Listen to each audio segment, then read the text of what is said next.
Moving. They haven't installed an AI equipment in it yet. What they did when they built it, they had it light up, the head moves, the arms kind of rock. Doesn't really do a good job at the robot. It's too limber for that. It might caramel dance if we stare at it long enough. It can't walk yet. There is, however, capacity inside because they would sell like huge tickets for people to actually sit in a mock version of the cockpit. And it was pretty big. You could easily fit 2 or 3 angsty teenagers or like just a pile of bent up dead hobos. In society, you remember Reggie got Poor Reggie. Anyway, Reggie got us the plans for the robot that these guys want to build and take us all. Do you all want to see the picture of the robot that will take you over? Do you all want to see that robot? All right, show me the robot, George. This robot will march over.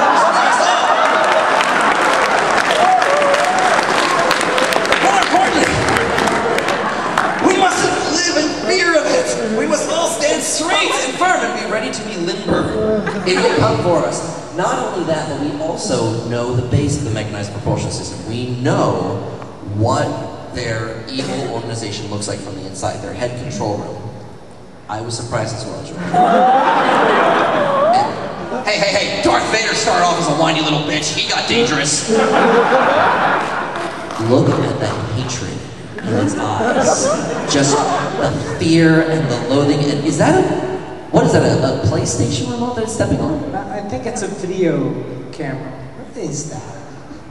It's a giant robot! You are made of bone! It is made of metal! They don't even have metal and rock, paper, scissors, because it's just that easily boned. What we can do is tell you the best method to preventing yourself from being squished to death. And that is getting away from the robot! Don't stand under the robot. It's a bad place to be. Alright, first off, how do you get away? Don't use public transportation. Public transportation will never go where you want to go when you want to go there. Precisely. I'm from New York City. There is more buses and public transportations and subways than anything you can imagine. Of course you're thinking, what if I just grab on the express, I'll get down to a train station, I'll go out. Here's the thing.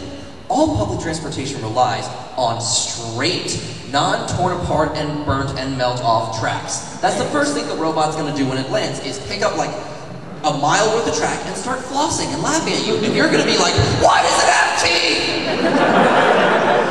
Because even if the robot lands in a giant metropolitan area, which statistics shows us is 4 out of 5 places it's going to attack first, it's a large metropolitan area, most cities have subways beneath the street, beneath water pipes, beneath the electrical pipe, beneath the express subway, beneath the local subway, beneath the mutant labs. It's a giant hollow Swiss cheese of a concrete island. Robot's gonna land, crush through it all. Don't go underground, stay above. It's like walking on cardboard boxes. It doesn't really work. It won't support the robot. It's not gonna support your weight. All right. Anyways, so obviously that means we're going to want to grab a car, right? We're going to want to grab a car and hit the highway, get as far away as we can. Why don't we want to hit the highway? Because it's going to look a bit like that. This is America. There are more cars than people here. Everyone has a car. We rubberneck for everything. Oh wow, car crash, never seen that before. Derp, derp. How many people do you think are just going to come to a complete stop and just start taking pictures of the Doom robot? Far too many.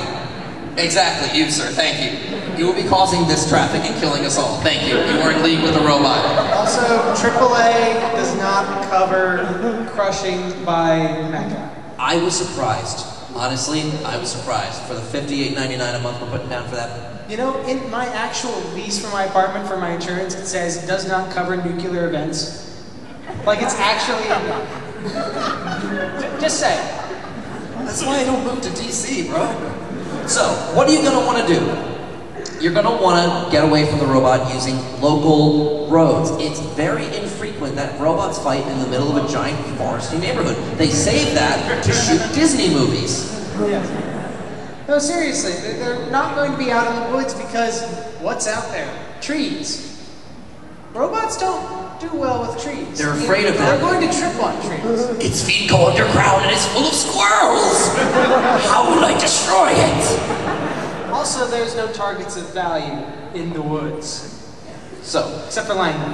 How are you going to get away? Obviously, the first thing you want is either a teleporter or a rocket-powered motorcycle. Those don't exist. Yes. But a regular motorcycle is very fast. You can weave through traffic.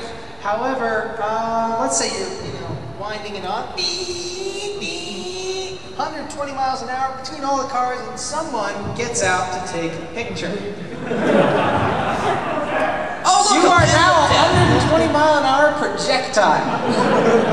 Not a good thing. Oh boy, a door! Can't wait to slam into it. Helicopter. So, helicopter. I don't have a helicopter. Do you have a helicopter? I do not have a helicopter. Helicopters are hella expensive. Granted, the helicopter does give you a lot of mobility. Problem is, you have to find the helipad, you have to go to the training, you have to afford Yeah, flying a helicopter. helicopter is actually really freaking hard. It's even harder trying to dodge a missile. Because the robot's gonna look up. That's funny. The way you go forward in a helicopter is you tilt it. And it goes, no, that's hard to do. Okay, so you can't do that, obviously. So you are basically phoned. You're not getting away from the Mecha. It has touched down in DC or Boston or New York or wherever you are. You have to deal with it. So how do we deal with it? Most important thing, everyone eventually raises their hand in the panel and says, if you have a nuclear warhead and you just launch an EMP in a series of...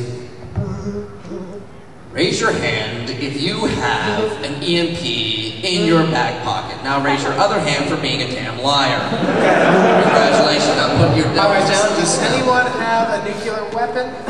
Nuclear weapons, anyone? Can you launch it into orbit above the target to... No? Like now. Like right now? Like now. Because those are rude. I think that would pose a problem. Here's the most important part. Whenever emergency strike, you're never just standing ready for it. When the giant robot touches down, most of us are going to be in school, at work, at home, probably sitting in front of a screen, pants around the ankles. I'm not here to judge. So you see the robot, what's the first thing that's going to happen? Robot is going to land, buildings are going to shake, things are going to fall down. It's just going to start stretching and smashing over buildings. Singing in the streets, just smashing Starbuckses. The best thing you can do is prep yourself for earthquake survival techniques, actual survival techniques. Let me introduce you guys to the concept. This is actually the one bit of panel that is actually real. So pay attention. Right, so the National Fire Guard Association, which has very much to do with itself, they've developed what's called the triangle of life. If you're in a large building, such as this, and things start falling down from the ceiling, everyone's first instinct, get under something heavy. Actually, get next to something heavy. And this has never worked at a convention because they never have very heavy sturdy tables. They never have very good tables. Not a good example. But what you do is you crouch next to it, and you have the ceiling tile or whatever it's going to be, a roof rafter, fall down and break on the edge. It forms a triangle of life, a little teepee where you have at least 2 days worth of oxygen, or if you brought a manga volume, at least 10 minutes of entertainment. Unless it's a Korean manga, in which case you have 3 days worth of toilet paper. What was the King of Hell? King of Hell. Most circular dialogue ever. You're stupid! Oh yeah, you're stupid! Oh yes! 4 chapters later. This guy Yeah! Oh. I see now. Your best bet, get outside of the building as soon as you can. Get out of the rubble, get into an open area. Earthquakes don't kill people. Very rarely does the earth crack open and people fall out. This is not the end of the Mummy 2. They fall in, but... More often than not, it's the building falling down that kills people. And another thing, a lot of people will tell you, if you stand in the doorway of a building and hold it steady, you'll be okay. Except if the doorway splits. You go in both directions. How are you going to hold the doorway steady? That makes no sense. I'm safe! This cornhole will protect me. I'm holding the entire building still by putting my arms at my side. Believe, push your possibility to the side. There's a giant robot outside, dude. Stake out emergency food rations, always have this ready. Japan, of course, volcanic island, always prepared for earthquakes. They have developed the earthquake survival vest. Now, just like in a life vest, you have to wear it anytime you're on the water. In order to be prepared for an earthquake, you must wear this gay-ass thing for the rest of your life. It's Japan. This, of course, comes equipped with everything you could want to survive and hold out long enough until help arrives, such as water, just packets of dehydrated water, add water and flare to distract the robot or read your manga, rope. Anyone who's played Dungeons and Dragons knows 50 feet, elven silken rope, 20 gold, back holding your set. Okay? Okay?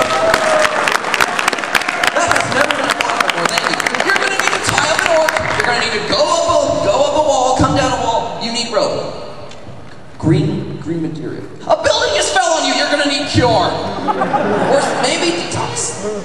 That is green materia, isn't it? That is green material. Flashlight. In case the robot lands at night. So you know where you're going. Panties. Again, it's Japan. Most importantly, you have seen the robot, you have probably ruined your own. You need a fresh pair. Or if nothing else, it's Japan. So, I don't know, they'll probably smell it and gain the will to live. I can't die today! Ah! Or lipstick. Lipstick, most